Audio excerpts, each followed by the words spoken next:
Algunos prefieren bailar en las calles, otros se quedan bailando hasta que se vaya la noche. En Criminal Mambo estamos bailando en el Titanic. Nuevo momento de escritura y charla con escritores aquí en Criminal Mambo. Y en este caso estamos con alguien que charlamos hace unos meses, con Guillermo Cácharo. Con él habíamos hablado de su hermoso libro de poemas, Forastero en mí. Y en este caso es para hablar de una nueva novela, creo que no es la primera de él, Canción de Vísperas, producida por Azul Francia. Guillermo, ¿qué tal? Bienvenido a Criminal Mambo. Hola Marcelo, un gusto estar nuevamente en charla con vos en el programa. Estoy muy agradecido además por la invitación a hablar de la novela que acaba de salir. Efectivamente es la segunda novela mía que se publica. La anterior se llama Cronología de la Furia y fue publicada en el 2014, así que bueno, ya hacía un tiempo que no publicaba narrativa. Muy bien.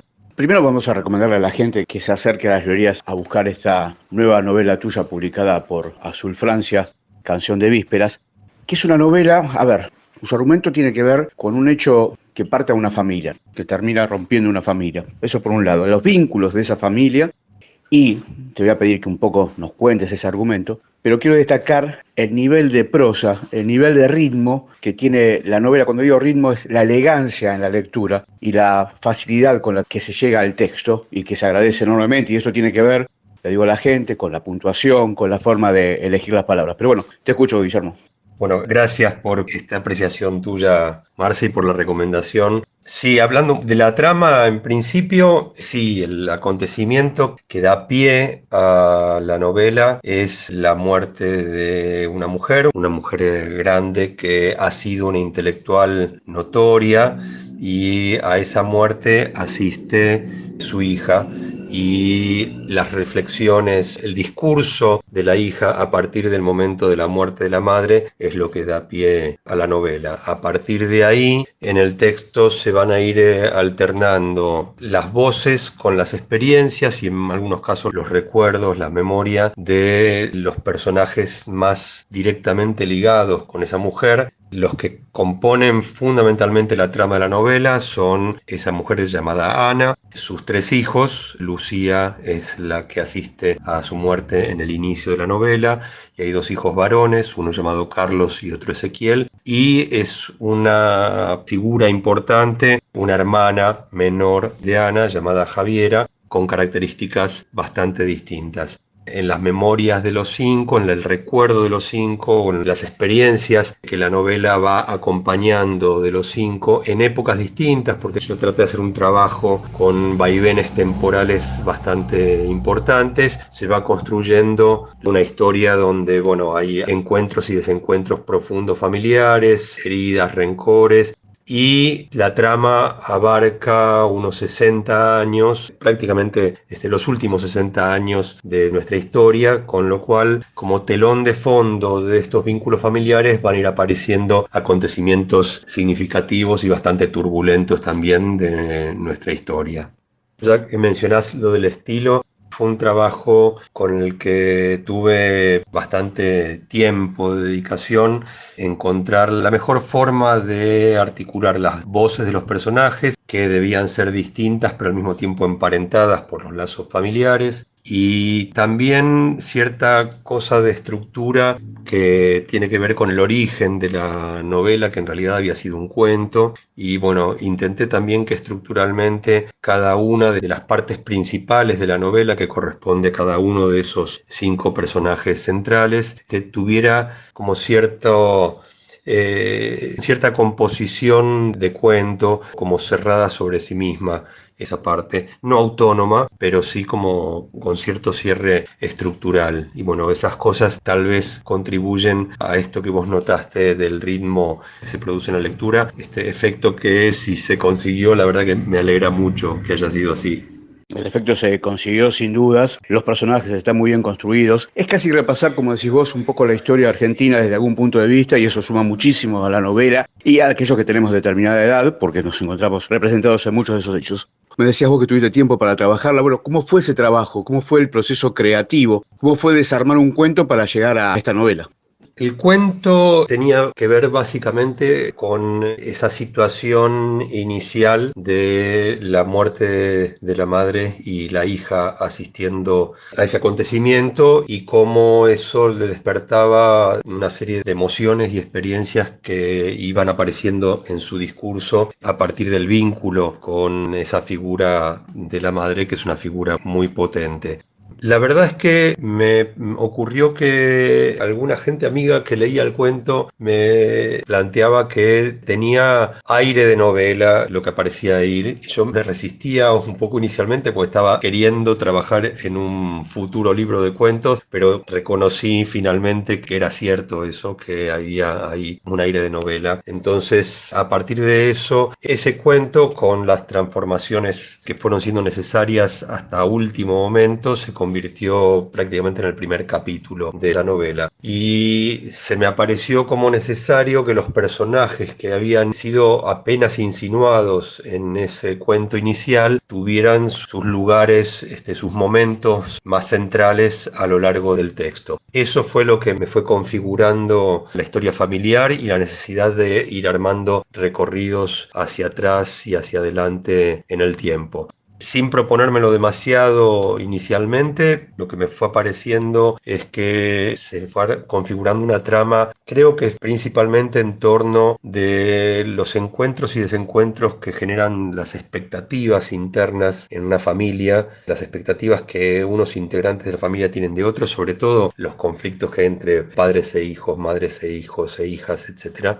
Y al mismo tiempo otro lugar conflictivo que tiene que ver con la tensión entre lo intelectual y lo emocional, sobre todo para algunos personajes que hacen del intelecto también su trabajo. Entonces, esta tarea de construcción implicó ir buscando voces narrativas que fueron en principio las de los personajes, y por otro lado hay algunos capítulos intercalados en la novela que se llaman mosaicos, y ahí hay otra voz, una voz ajena a los personajes de la historia, pero que acompaña la perspectiva de cada uno de ellos, que va como mechando como ingredientes también con una especie de caleidoscopio temporal, momentos significativos de la historia de ambos. El trabajo fue intenso y bueno, fue un trabajo además pandémico, porque la conversión de ese cuento inicial en la novela me llevó los 2 primeros años de la pandemia, el 20 y el 21.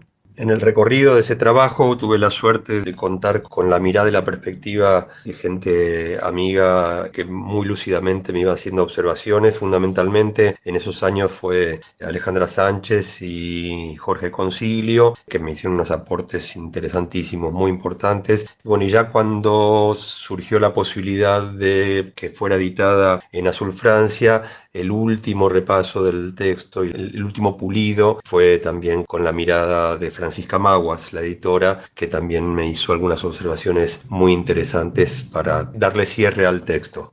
Personas y vidas todas talentosas las que fueron acompañando esa escritura, y sobre todo algo interesante para comentarle a la gente, que seguramente vas a coincidir conmigo, es cómo utiliza el tiempo un escritor, porque no es una persona que está sentada todo el día diciendo, bueno, no tengo nada más que hacer que escribir. El escritor argentino, por lo menos, salvo muy pocas excepciones, tiene un montón de laburos extras, kioscos o laburos fundamentales para comer, y cuando puede se mete. Y a veces eso es robarle tiempo a la familia, a los amigos, y bueno, en tu caso, ¿a quién le tuviste que robar ese tiempo? Sí, totalmente. Me hiciste recordar que Daniel Pennac decía que no existe el tiempo para leer, que siempre las personas que leemos le estamos robando tiempo a otras actividades que son las obligatorias para ganarse el puchero. Y con la escritura pasa lo mismo. Y como además los que escribimos también leemos, hay seguramente una proliferación de tiempos que robamos. Y sí, a la familia, los amigos, estar compitiendo entre tiempos de trabajo obligatorio,